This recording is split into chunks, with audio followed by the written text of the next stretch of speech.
guys.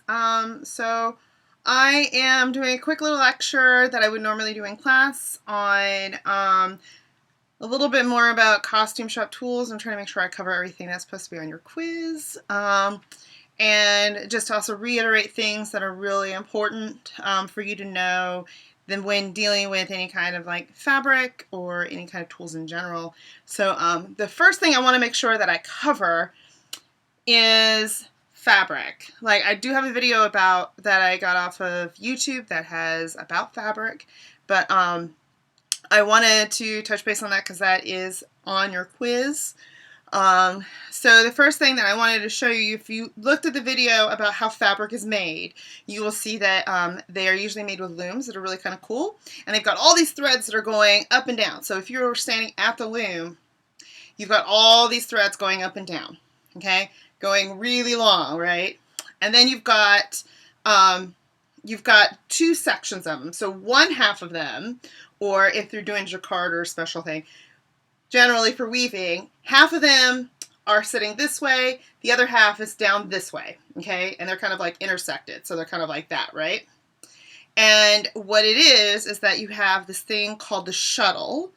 Now they use like an air puff for more modern ones because it's faster, or as you saw, this really cool knife thing that kind of grabs it. It's really kind of cool. So what happens is that that thread will come from one side and goes all the way across, and then those two will switch. So then they shove the shuttle back through, and then it switches again. So what happens is you are sending a thing through, and then they switch places, and that creates a woven fabric. That's the gist of it anyway. All those threads that are going forward, those are called the weft. Now, the way that I tell my students to remember that is, if you've ever seen Rocky Horror Picture Show, and if you haven't, you should, because it's a cult classic and really fun. But it has a dance in there at the very beginning that's called the time warp. And the way that we remember that's known for is that everybody gets in a big long line. So you get in the long line, the big long line of threads, that's the warp. So let's do the time warp again, okay? So you can think of it that way for the warp. So warp, we're getting a really long line, getting ready for the shuttle to go between the people. You can kind of think of it that way. So time warp, that's the warp, okay? The warp also goes with the grain line. We consider that the grain line because it's the most stable part of the fabric. And because the ends is where the, especially in the old days, the shuttle would go on one side and then it comes back. So it would have to wrap around. And so what that happens is it creates a really tight weave on the very ends, and that creates what we call the selvage. So the selvage is the sides of the fabric that is like the very end of the warp. Okay? That shuttle that's going across, that's called the weft. That is what is left, is the weft, okay? So you've got the warp, okay? They are part of the three sisters. That's what I call the three sisters. The warp goes along the same line as the grain line and is along the same line as the selvage.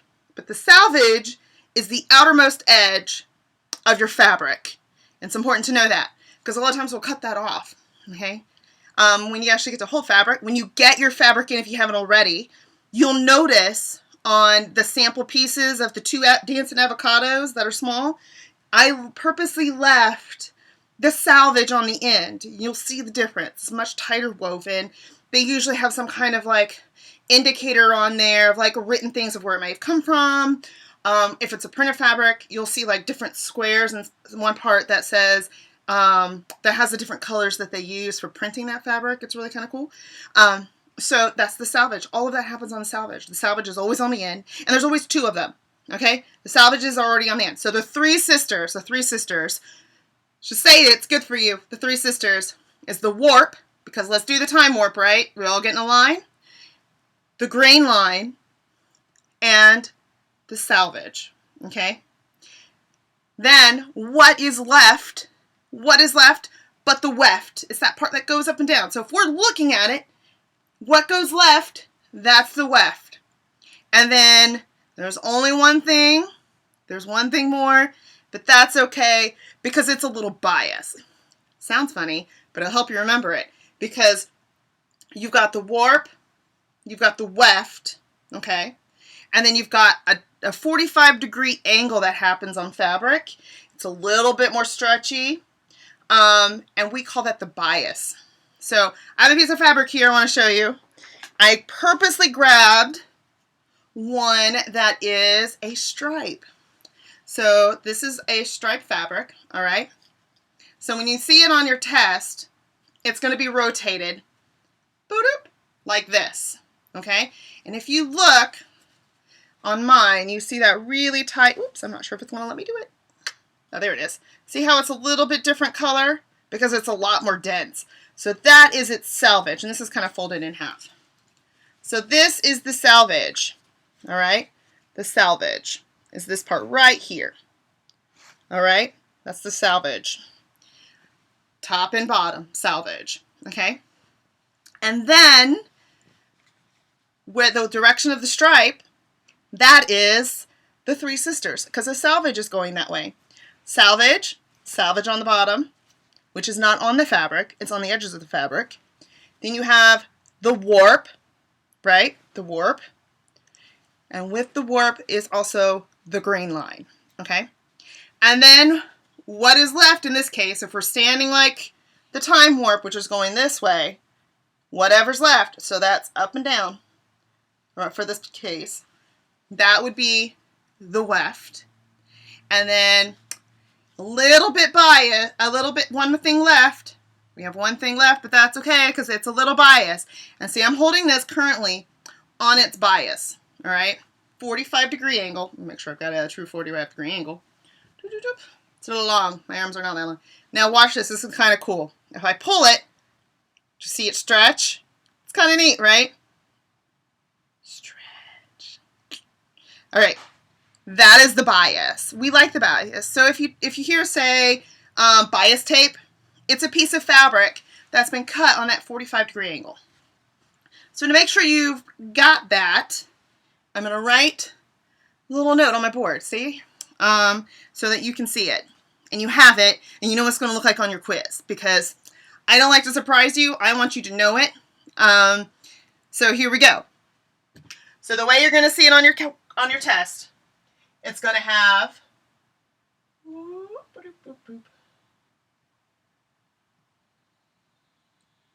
okay? So that's the long part, right? It's the long part. Woohoo, what's going on? Then it'll have this.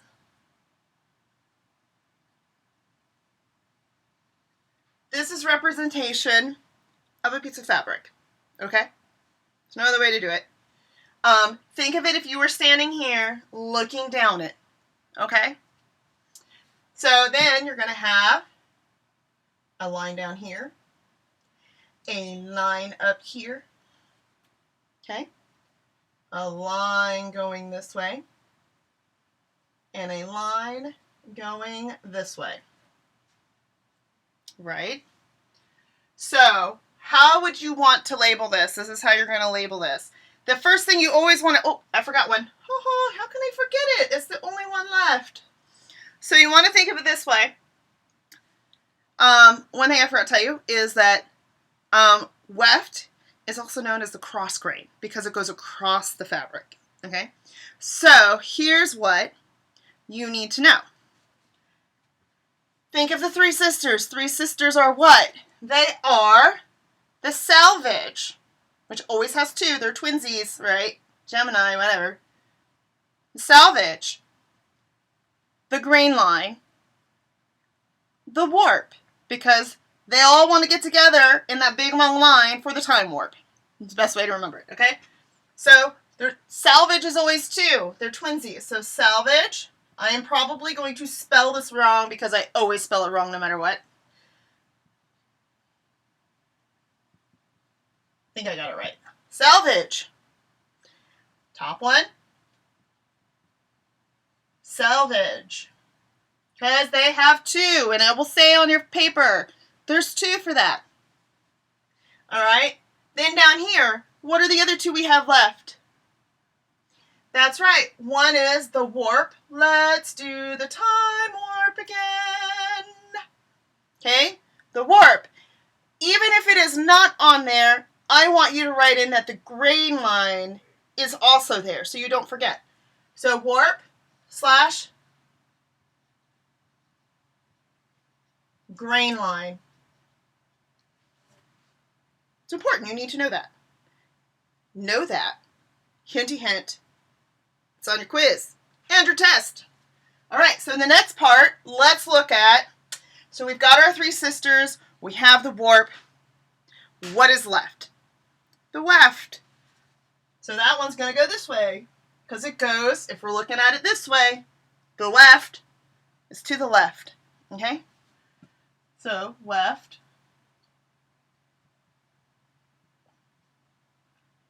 And you can also write that it is also the cross grain.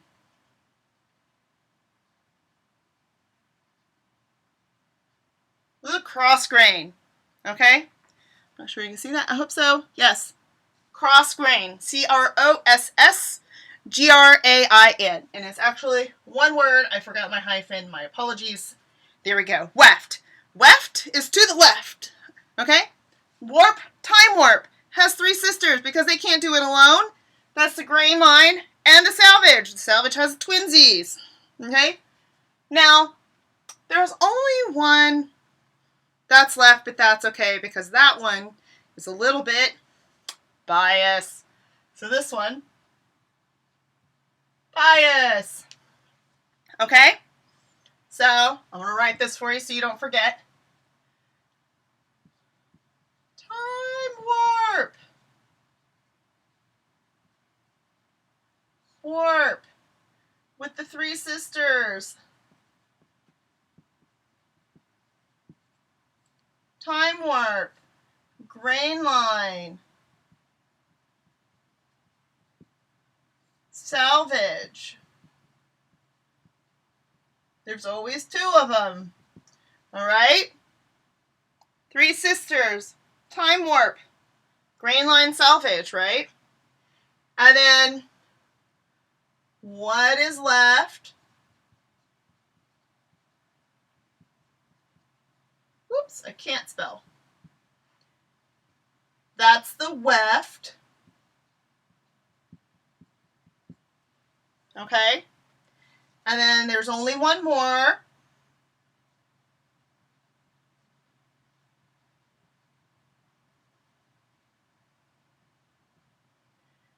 But it's okay. Oops.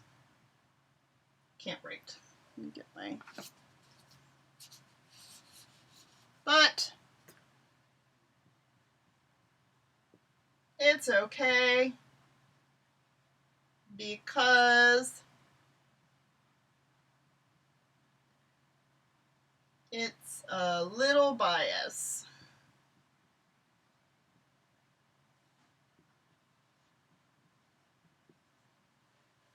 Okay? So, you need to know this right here. If you don't remember anything else, you need to know this portion. This is how I help people to remember it. But this, memorize it. Memorize it. Okay? Remember the 45-degree angle is the bias. You want to know that. I'm going to get out of your way for a second so you have a little bit of time to write it. Okay? Also, let's see, what else do I need to remember? Remember that the finished edge, because that's the outermost. It is not on the fabric. It is the outermost edges of the fabric. That's how you're going to remember that is where warp and grain line go. Okay? That is the outermost edge. That is the finished edge of the garment, is the salvage. Okay? You also want to remember, let's see, what else? You also want to remember that the warp threads are the ones that run parallel. Okay? Part of the three sisters, right? And let me see what else is there. don't forget that tracing paper, we use that to help trace marks onto, like, make mini copies, okay?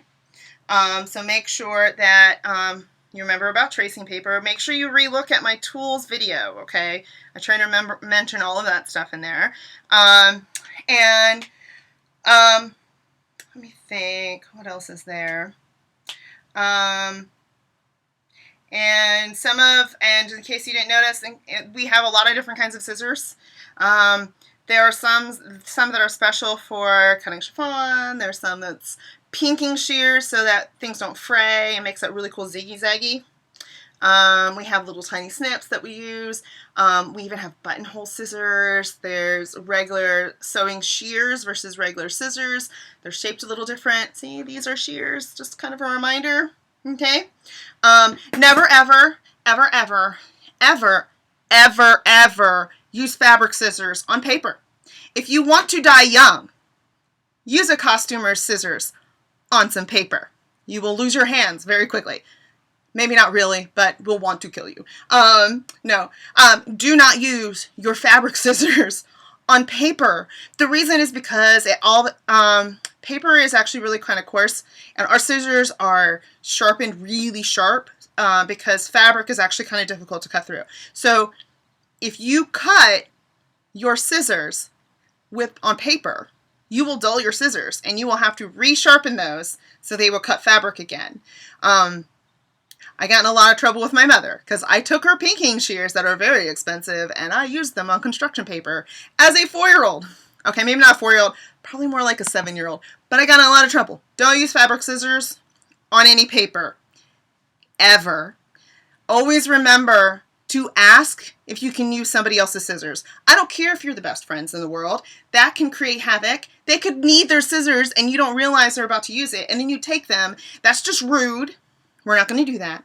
You are going to ask if you can borrow some of these scissors, okay? So make sure that that you ask to borrow scissors. I kind of moved into etiquette. Make sure you use courtesy, of course, in the costume shop. We're in a tight space. There's a lot of people. Be aware that everybody hears what you're saying in there, so be careful what you talk about. We do not talk about 3 things. I'm sure you remember this from wardrobe. We do not talk about anybody's sex life. We don't want to hear it. We don't need to hear it. Just don't do it. We don't talk about sex. We don't talk about religion. And we don't talk about politics. Those are 3 things that tick people off, and we don't have time for that. We got too many other things to do. Okay? So be mindful we don't talk about that. We also don't use profanity in the costume shop. Even if you hear other people using profanity, if you are a professional, you should not use profanity in the costume shop. Some people just don't want to listen to it. I happen to be one of those people. I don't like listening to profanity. Just don't. So be mindful of that, please. Label all of your tools, especially your scissors, because when you bring them into the costume shop, it's really easy to get them mixed up with somebody else, especially if they have the same scissors.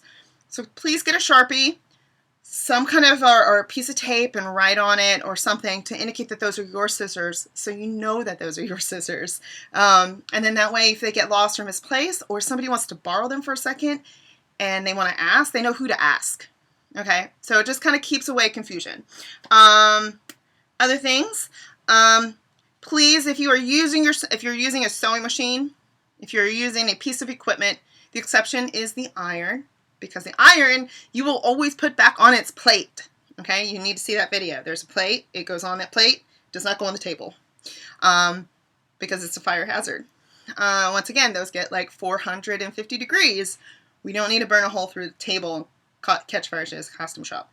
But you want to make sure that you turn off your sewing machine whenever you get up, because if you were to sit down at the table and somebody has the sewing machine on, but they don't have it on, like the knob turned all the way to the light, you don't know it's on, and then you go to sit down and you stick your foot on it, that sewing machine's going to start sewing. And if your hand's in the wrong place, or your garment that's really, delicate ends up under there, that could create a whole lot of tears. So Please always get in the habit of turning your sewing machines off when you get up. Obviously in class there's a little bit of an exception because you are going to be coming right back if you're going to an iron, but I still practice that. I turn that off if I'm getting up to even go iron, just in case somebody else uses my sewing machine while I'm gone, which happens. Okay. Also, you want to make sure when you come in, when you come in to work, I believe you have to sign in, and Amy would explain all of that to you. But you also want to make sure any tools that you use from the shop, because they might be a specialty tool or you forgot your scissors that day, which I don't recommend as coming to class unprepared. And in my class, I expect you to come prepared. So make sure that if you borrowed a pair of scissors, you borrowed a ruler, because not many of you have those big, long, clear rulers that we use. Please clean up after yourself. Do not leave a mess at your workspace. End of day, end of class period, you pick up your things and you put them away, and you also clean up your space. If you've left a mess, if you've left thread everywhere, clean up the thread, put it away. If you took thread out of a sewing machine and there's already a couple of spools there, take the time to take those spools and put them back in the thread bins. We got to help each other out. There's a lot of people, and not everybody can keep up, and we need to be kind to our housekeepers. So please clean up after yourself, okay? Trash goes in the trash. Please make sure to remember not to bring in any kind of cup that has no lid on it. If it is a cup with a straw, it has to stay by the door, indicated, okay? Over by the first aid kit. So make sure you do not bring any drink or food that is not in a container, that if you can't turn that thing upside down and there is not a spill, it doesn't come in the costume shop. You do not want to spill something on some of these fabrics. They are quite expensive. The other things, let's see, do not forget about the tomato. Okay, the tomato is fabulous and I love that. So the tomato it's out of manual. All right, and know what that's for. It's important, okay? You also want to know about thread heaven. You remember how I was talking about conditioning things? Well, you want to make sure that you know that thread heaven is meant to condition your thread so that it doesn't tangle up as bad. You don't have as much trouble with it, okay? Let me think. Oh! The other thing is a chalk wheel. You remember that thing I was kind of playing with and I rolled it on my hand? That's called a chalk wheel. And we will sometimes use that to label hems and whatnot. Okay? So let me just make sure I have told you guys everything you need to know. And one of the tools that we use to remove seams is the seam ripper or your snips. Okay, I prefer snips, but a lot of people do use seam rippers.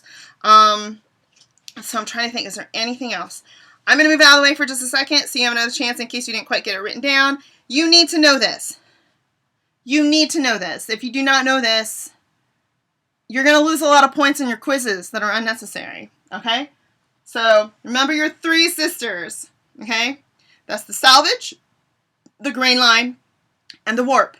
The way you remember the warp is the time warp. They all like to get in a line. Let's do the time warp again. That's the longest part, right? The salvage is not on the fabric. It is the outer edges of the fabric, okay? It's the finished edges. So the warp and the grain line, they kind of live together, okay? Then what is left? What is left? The left, to the left is the weft, okay? So we've got the weft, also known as the grain line, and there's one more thing that's left over, but it's okay because it's a little bit by us. Okay, I think as far as I can remember, I've covered everything within all of my pages of my fabric. Please see all the videos that I've posted from YouTube. It goes a little bit more in depth. It's more to help to reinforce what they are. The next video I'll be making is about the Bernina, the things that I want you to know about the Bernina. So, I just want to make sure that you have all that stuff for your quizzes. So if you have any questions, let me know. I will see you guys at our next Zoom meeting. And if you have any questions, please send me an email. Let me know, and I will be happy to answer them. All right. Take care, guys. Bye.